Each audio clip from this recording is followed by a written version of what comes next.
तो दोस्तों नमस्कार, मैं अरुण गिरी एक खबर से आप लोगों को मुखातिब कराना चाहता हूं। भैया, हमारे बक्सर ज़िला में 9 जनवरी को रोजगार मेले का आयोजन हो रहा है।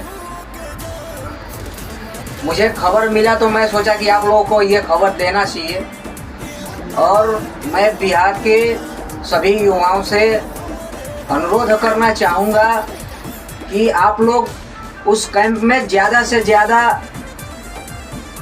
भाग लें और अपने परिवार को पैसा कमा करके खुश और खुशहाली ज़िंदगी दें।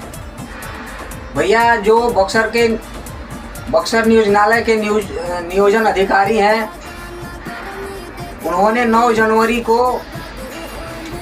रोजगार मेले का आयोजन रखा है। इसमें वेतन लगभग 20,000 प्रति माह मिलेगा आप लोगों को।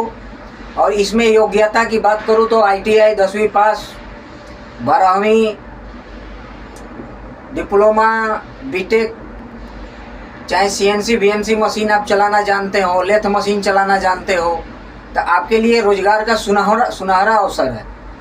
तो मैं आप लोगों से अनुरोध करना चाहूँगा कि ये बिहार के युवाओं के लिए एक बहुत ही बड़ा मौका है। आप लोग ज़्यादा से ज़्यादा भाग लें इसमें और अपना एक सीट कन्फर्म ज़रूर करें। धन्यवाद दोस्तों, नमस्कार।